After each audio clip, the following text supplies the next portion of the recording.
नमस्कार, आप देख रहे हैं हमारा खास कार्यक्रम आपकी खबर आपका फायदा। मैं हूं दीपक यादव। मॉडर्न होती लाइफ ने जिंदगी तो आसान बना दी है, लेकिन बीमारियों की लाइन भी लगा दी है। इसी फहरिस्त में अब अलार्म क्लॉक का नाम भी जुड़ गया है। सुबह सुबह शोर मचाने वाली ये मशीन आपकी नींद में तो खलल डालती ही है, साथ ही आपको हाई ब्लड प्रेशर का मरीज भी बनाती है। आज हम इसी विषय पर करेंगे बात, जानेंगे क्या अलार्म क्लॉक जरूरी है, क्या इसका कोई विकल्प हो सकता है। लेकिन चर्चा से पहले रिपोर्ट देखिए।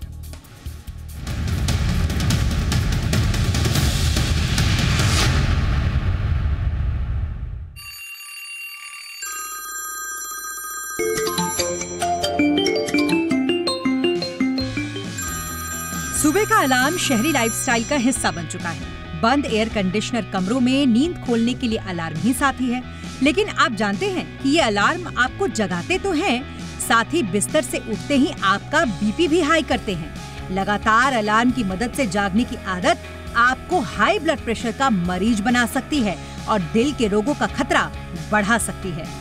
UVA स्कूल ऑफ नर्सिंग में प्रकाशित एक रिसर्च के मुताबिक बिना अलार्म के जागने वालों की तुलना में अलार्म से जागने वालों में बीपी बढ़ने की संभावना 74% ज्यादा होती है। अपोलो अस्पताल हैदराबाद के सलाहकार न्यूरोलॉजिस्ट डॉक्टर सुधीर कुमार के मुताबिक उन लोगों के बीपी में तेजी से वृद्धि होती है जो 7 घंटे से कम सोते हैं। सुबह सुबह बीपी के स्तर में ये उछाल हार्ट अटैक और स्ट्रोक के खतरे को बढ़ा सकता है। ये जोखिम उन लोगों में ज्यादा होता है जो पहले से ही दिल की बीमारियों से पीड़ित हैं। एक्सपर्ट के मुताबिक अलार्म आपको गहरी नींद से जगाता है, जिसकी वजह से आपको कुछ घंटों के लिए सुस्ती महसूस हो सकती है और तनाव का स्तर बढ़ सकता है। अलार्म बजने पर जागने की प्रैक्टिस आपके शरीर और मानसिक स्वास्थ्य को काफी ज्यादा प्रभावित कर सकती है। जब आपकी गहरी नींद होती है और तेज अलार्म बजने से आपकी नींद खुलती है, तो इससे घबराहट और चिंता की भावना पैदा हो सकती है और कोर्टिसोल हार्मोन का स्तर बढ़ सकता है। कोर्टिसोल एक प्रकार का हार्मोन है जो अलार्म के चलते दिन की शुरुआत में ही आपके मिजाज को चिड़चिड़ा बना सकता है। इससे आपका तनाव बढ़ सकता है। लंबे समय तक हाई कोर्टिसोल स्तर होने से हाइपरग्लाइसीमिया हो सकता है। इसमें टाइप 2 डायबिटीज का खतरा भी है। आप इन दिक्कतों से बच सकते हैं अगर आप अपने लाइफस्टाइल में बदलाव करें। कुछ सेल्फ प्रैक्टिस से बिना अलार्म के भी समय पर जाग सकते हैं। आप हर दिन एक ही समय पर जागते हैं और सोते हैं, तो आपकी बॉडी बिना अलार्म के ही समय पर जागने लगती है। जानकारों का कहना है कि नियमित रूप से अलार्म का इस्तेमाल करने से बचें। 7 से 8 घंटों की पर्याप्त नींद लें, जिससे आप स्वाभाविक रूप से नींद से जाग सकें। अपने कमरे में सूरज की रोशनी की व्यवस्था करें ताकि मस्तिष्क में मेलाटोनिन यानी कि नींद के हार्मोन का उत्पादन कम हो सके। रोशनी के संपर्क में आने से आप स्वाभाविक रूप से जाग सकते हैं। आप नींद का शेड्यूल बनाए रखें। हर रात लगभग एक ही समय पर बिस्तर पर सोएंगे तो समय पर नींद खुलेगी। अगर आपको अलार्म का इस्तेमाल करना है तो आप सॉफ्ट टोन का इस्तेमाल करें जो सुनने में अच्छी लगे। अगर आप बिना अलार्म के जागते हैं तो आपका मूड ठीक रहता है और आप ज्यादा एनर्जेटिक महसूस करते हैं। ऐसे में जरूरी है कि आप अपनी लाइफ में मशीनों की मदद कम ले। अपनी जिंदगी से अलार्म को हटाकर आप सिर्फ बीपी को ही दूर नहीं करेंगे, बल्कि उससे जुड़ी कई बीमारियों से बच सकते हैं। ब्यूरो रिपोर्ट, जी मीडिया। तो तमाम बीमारियों के साथ सेहत को बिगाड़ने में अलार्म की कमी थी, अलार्म ने भी कमी पूरी कर दी है। और इस मुद्दे पर खास चर्चा के लिए हमारे साथ doctor Sudhir Kumar, senior neurologist, Apollo hospital Hyderabad जुड़ेंगे। हमारे साथ doctor Manoj Kumar, senior cardiologist, Max Health Care हैं। Doctor Gurmeet Singh Chhabra, director pulmonology, Yatharth hospital से हैं, हमारे साथ जुड़े हुए हैं। डॉक्टर मनोज और डॉक्टर गुरमीत, बहुत स्वागत है आपका जी बिजनेस पर। सबसे पहले डॉक्टर मनोज आपके पास आएंगे। सर, ये बड़ा चिंता का विषय है कि अभी तक तो अलार्म जो हमें जगाता था वो बीमार भी करने लगा है। तो समस्या कहाँ है? समस्या अलार्म की है, समस्या अलार्म की रिंगटोन की है, या उसके वॉल्यूम की है, या वो हमसे कितना दूर है कितना पास है इसकी है? दीपक जी, सबसे ज़्यादा जो महत्वपूर्ण है वो स्लीप डेप्राइवेशन या सडनली आप जगते हैं, जो आपने बताया। जो स्टडी है UVA स्कूल ऑफ नर्सिंग से, हालांकि बहुत छोटा पॉपुलेशन था, पेशेंट टोटल 32 थे, लेकिन उन्होंने जिस तरीके से दिखाया कि अगर आप अलार्म के सहारे जगते हैं तो आपका 74% जो है राइज होता है, मॉर्निंग सर्ज होता है बीपी का, और ये रिस्पॉन्सिबल होता है आपके हार्ट रेट को बढ़ाता है, हार्ट अटैक और स्ट्रोक की संभावना भी बढ़ाता है। तो अलार्म इट सेल्फ, देखिए सेल्फ अवेकनिंग जिसको बोलते हैं, ऐसे जिसको बोलते हैं, वो आइडियल चीज़ है। और जब आप अलार्म के सहारे या स्नूज साउंड के साथ उठते हैं तो ये शरीर में चेंजेज आते हैं। इससे दो चीज़ें हैं, देखिए एक तो क्वालिटी ऑफ स्लीप आपकी उस समय क्या थी, आप रैम में थे, नॉन रैम स्लीप में थे, आप डीप स्लीप में थे, और सडनली जब आप उठते हैं तो एक स्लीप इनर्सिया भी जो हो वो प्रोलॉन्ग्ड हो जाती है। स्लीप इनर्सिया जैसे हिंदी में हम लोग जिसको तंद्रा बोलते हैं, कि सो के जागने के बाद आप फ्रेश नहीं महसूस करते हैं, टायर्ड महसूस करते हैं, एक जो ग्रॉगीनेस होता है, एक कन्फ्यूजन सा स्टेट होता है, चिड़चिड़ापन होता है, ये सब आपके अलार्म्स के वजह से होता है। तो अलार्म के साउंड्स का भी इफेक्ट है, अलार्म के टोन का भी इफेक्ट है, और इस तरह से जो अराउजल पैटर्न है जिससे आप जगते हैं इसका भी इफेक्ट है। और ये देखिए स्लीप डिप्राइवेशन एक बहुत इंपॉर्टेंट रिस्क फैक्टर बन के आया है, खास करके कार्डियोवैस्कुलर डिजीज़ के लिए। अगर आप 6 घंटे से कम सोते हैं तो 20% चांस ज़्यादा है कि आपको हार्ट अटैक आए। इसी तरीके से तमाम आपकी कॉग्निटिव बिहेवियर, आपकी सीखने की क्षमता, आपका इंटेलिजेंस सब बिगड़ता है इससे। और ये बड़ी ही आई ओपनिंग स्टडी है, और मुझे लगता है कि लार्जर पॉपुलेशन में इसको स्टडी करना पड़ेगा, जहाँ सैम्पल साइज और ज़्यादा हों, ज़्यादा लोग इन्वॉल्व हों। बट इसमें निश्चित तौर से देखा गया कि बीपी की राइज, हार्ट रेट की राइज और इंसिडेंस ऑफ स्ट्रोक और हार्ट अटैक बढ़ जाता है ऐसे लोग जो अलार्म के सहारे उठते हैं। तो मेरा यही कहना है कि आप स्लीप पैटर्न में सेल्फ अवेकनिंग जो है इस मेथड को यूज करें, ये आपके स्लीप इनर्सिया को भी कम करेगी। और ये जो इतना ज़्यादा ओबेसिटी और डायबिटीज़ हो रहा है, बीटा सेल डिसफंक्शन होता है, इंसुलिन रेजिस्टेंस होती है, ये सब भी आपके स्लीप डिप्राइवेशन की वजह से होती है। तो गुनाहगार सब हैं। आपकी स्लीप का जो ड्यूरेशन है वो दिनों दिन कम होता गया है। देखिए अभी एक डेटा आया था जापान से, 1960 से 2020 में करीब करीब 1 घंटा एवरेज स्लीप ड्यूरेशन कम हो गया है। स्लीप डिप्राइवेशन, आप जगते हैं अलार्म के साथ, ये दोनों मिलकर आपको रोगी बनाता है। बिल्कुल, बड़ी अहम बात कही आपने सर। लेकिन जो सेल्फ अवेकनिंग वाली बात है वो कम से कम जो बड़े शहर हैं, जो मॉर्निंग जिनकी शिफ्ट होती है, उनके लिए बड़ी चिंता का विषय है सेल्फ अवेकनिंग। डॉक्टर गुरमीत, आपसे समझना चाहेंगे सर कि अगर नींद पूरी हो रही है उसके बाद भी अगर कोई रोज अलार्म से उठ रहा है तो क्या उनके लिए भी संकट है? सर नींद पूरी, अलार्म लगाने का जो पर्पस क्या है? अगर कोई अलार्म को लगा रहा है इसका मतलब या तो वो लेट सो रहा है, उसको जल्दी उठना है, कोई इसका ऑफिस में कि रात को बहुत काम किया है लैपटॉप पे कुछ पे और सुबह उसको जल्दी भी उठना है, तभी अलार्म का इस्तेमाल होता है। नॉर्मली रूटीन में अगर आपकी जो बायोलॉजिकल क्लॉक है अगर उसको आप मेंटेन कर लेंगे तो अपने आप ही सुबह आपकी नींद खुल जाएगी। आपका कमरा ऐसा होना चाहिए सुबह का कि उसमें लाइट आए। जैसे कमरे में लाइट आएगी जो हार्मोन है मेलेटोनिन वो कम हो जाएगा, तो अपने आप नेचुरल तरीके से आप सुबह उठ जाएंगे।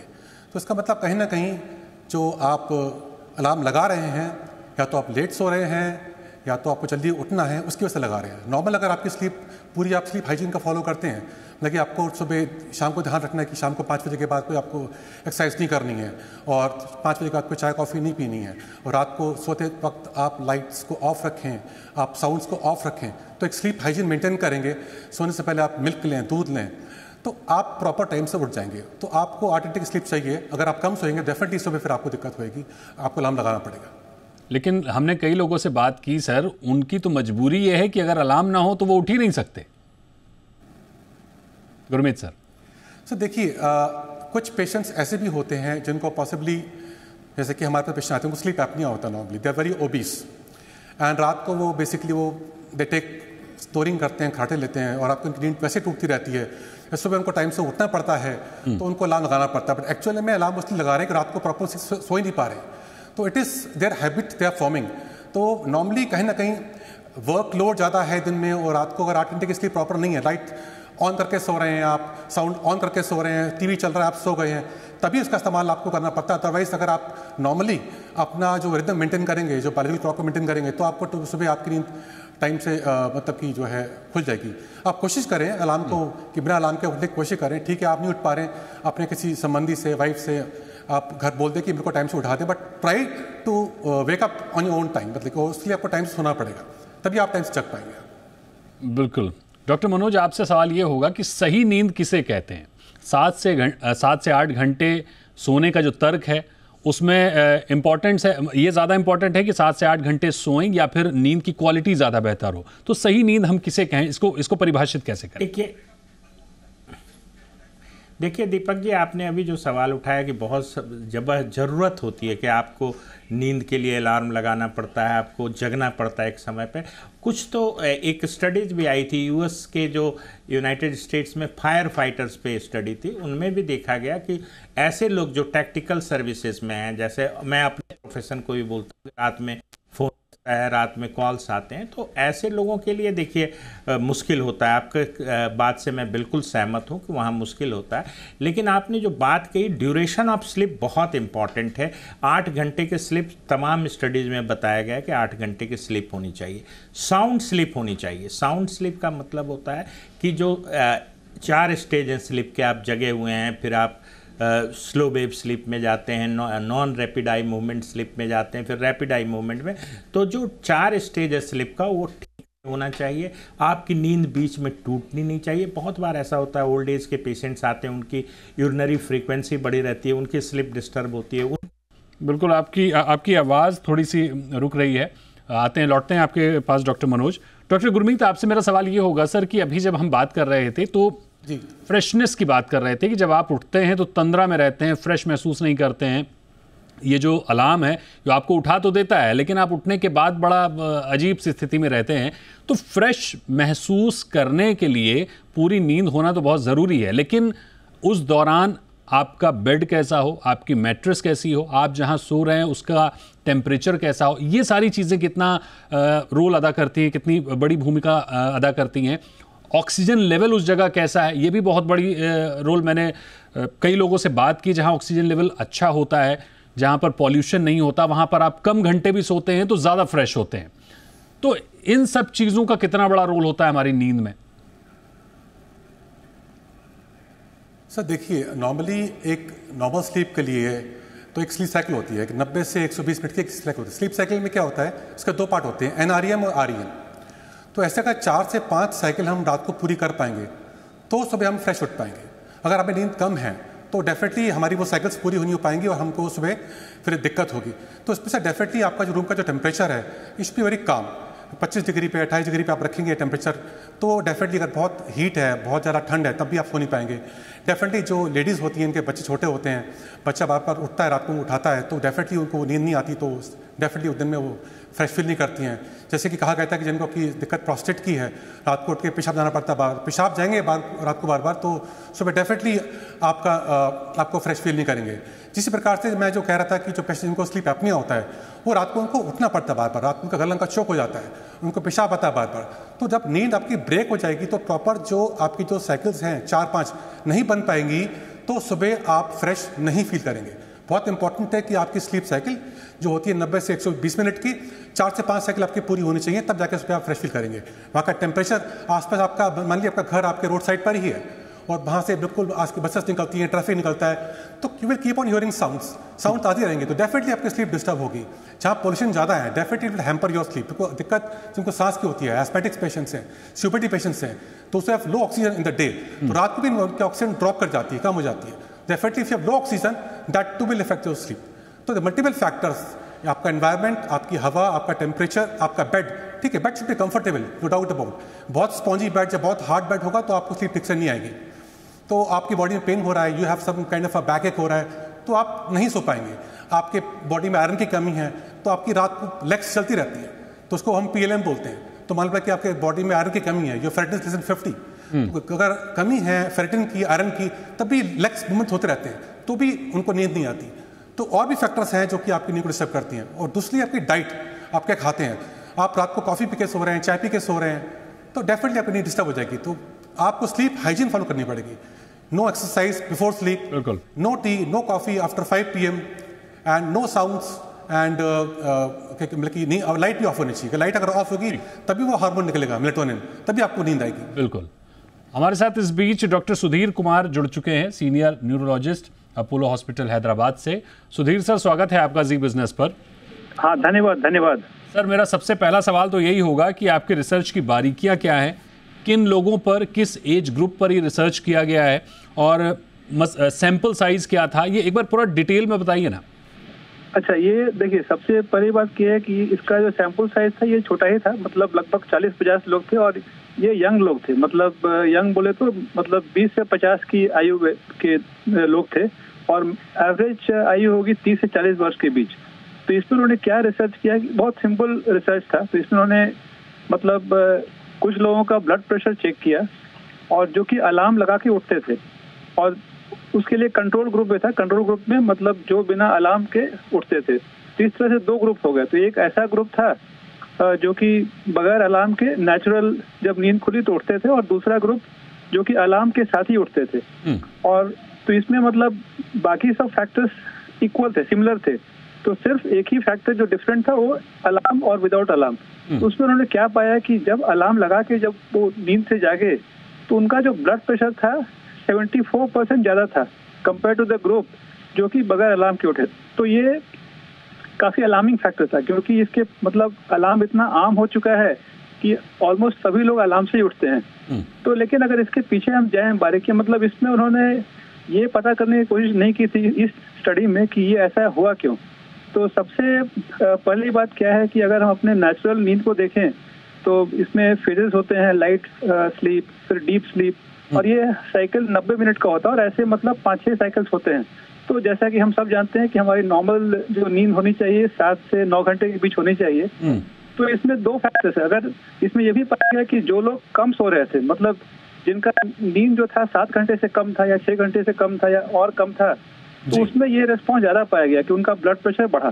तो अगर आप ऑलरेडी कम सो रहे हैं और आप अलार्म से जागे तो फिर आपका बीपी बढ़ने का चांस बढ़ जाता है। और कंपेयर टू द ग्रुप जो कि नॉर्मल सो रहे थे और वो अलार्म से जागे तो उनका भी बीपी बढ़ता है, लेकिन जितना जो कम सो रहे हैं उसकी तुलना में थोड़ा कम बढ़ता है।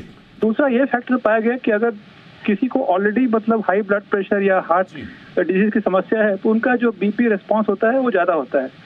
तो फिर तो ये रिसर्च था, लेकिन ये बहुत ही मतलब हम बोल सकते हैं कि प्रिलिमिनरी रिसर्च है और इसमें और शोध करने की आवश्यकता है, जिसे हम बोलते हैं रैंडमाइज्ड कंट्रोल ट्रायल। तो वो अभी तक नहीं हो पाया। बिल्कुल, अलार्म पर अलार्मिंग रिसर्च है, इसको और डीप करने की जरूरत है। वक्त है एक छोटे से ब्रेक का। ब्रेक के बाद लौटेंगे और इस रिसर्च पर, इस अलार्म पर और इस अलार्म से आपको हो रही जो हेल्थ प्रॉब्लम्स हैं उन पर और डिटेल में चर्चा करेंगे बहुत ही छोटे से ब्रेक के बाद।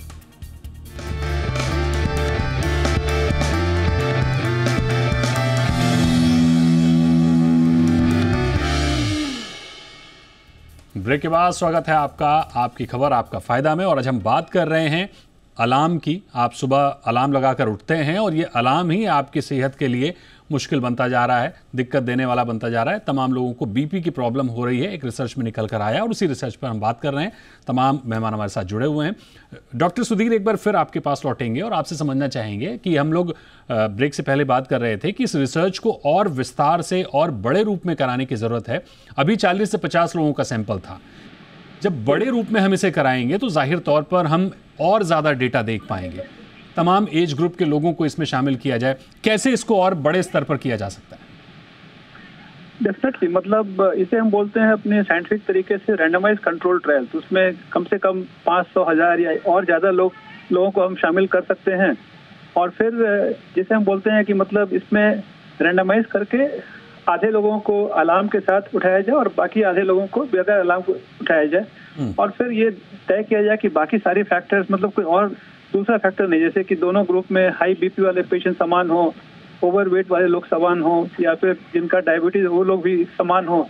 और ये करके और फिर अगर और आगे हम देखें कि ऐसा क्यों होता है, अगर हम कुछ ब्लड टेस्ट करके चेक करते हैं क्या उनमें एड्रेनालिन या फिर कॉर्टिसोल जैसा हम बोलते हैं हार्मोन जिससे कि ब्लड प्रेशर बढ़ता है, तो एक्चुअली ब्लड में क्या चेंज हो रहा है अलार्म से जिससे कि ये ब्लड प्रेशर बढ़ रहा है। तो फिर वो ब्लड टेस्ट करने की जरूरत है। तो अगर हम ये सब कर पाए, फिर दूसरी बात ये है कि अगर हाई ब्लड प्रेशर बढ़ रहा है तो फिर इसका हेल्थ पे क्या असर पड़ रहा है, इससे क्या हार्ट अटैक या स्ट्रोक के जो रिस्क है वो भी बढ़ रहे हैं कि नहीं, क्योंकि वो भी देखना जरूरी है। ठीक है, तो अगर हम ये सारे चीज कर सकें और फिर उसे हम फॉलो अप करें, मतलब ये सिर्फ वन टाइम स्टडी था, अगर हम फॉलो अप करें 6 महीने 1 साल कि ऐसा अगर हम लंबे समय तक करें, क्योंकि काफी लोग सिर्फ अलार्म 1 या 2 बार यूज करते हैं, रेगुलरली नहीं।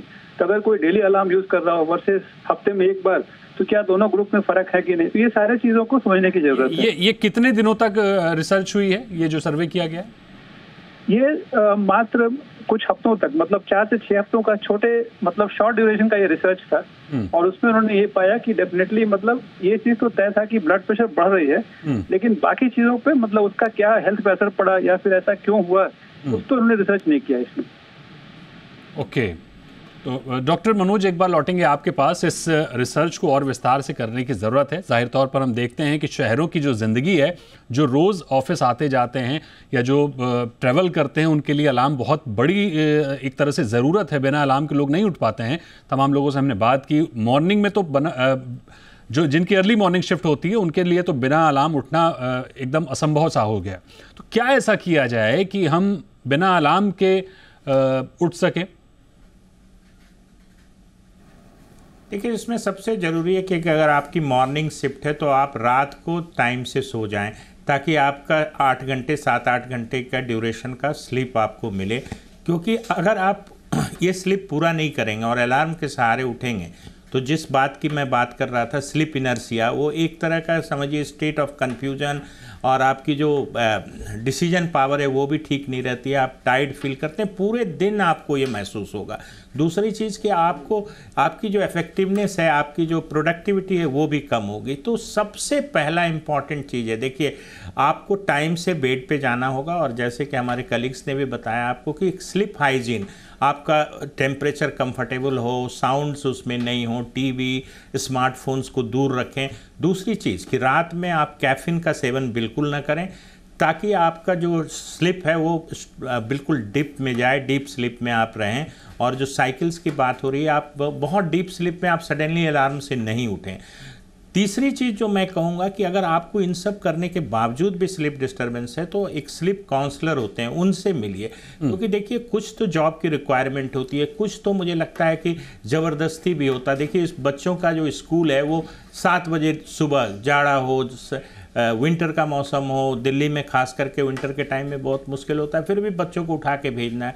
उसमें कुछ मुझे लगता है कि एडमिनिस्ट्रेटिव इंटरफेरेंस की ज़रूरत है कि आप टाइमिंग ठीक कीजिए। और मुझे लगता है कि सोने का समय आप ठीक रखेंगे तो उठते समय आपका हो सकता है सेल्फ अवेकनिंग जो हो वो इफेक्टिव स्ट्रैटजी है, जो आपकी स्लीप इनर्शिया को भी कम करेगी, आपके बीपी सर्ज को भी कम करेगी। देखिए मॉर्निंग में बीपी सर्ज, जब आप एम्बुलेटरी बीपी मॉनिटरिंग करते हैं तो कॉमन फेनोमेनन है, लेकिन जब आप अलार्म के सहारे उठते हैं, खास करके स्नूजिंग अलार्म है या बहुत लाउड अलार्म है, तो आपका बीपी शूट करता है 74% ज़्यादा।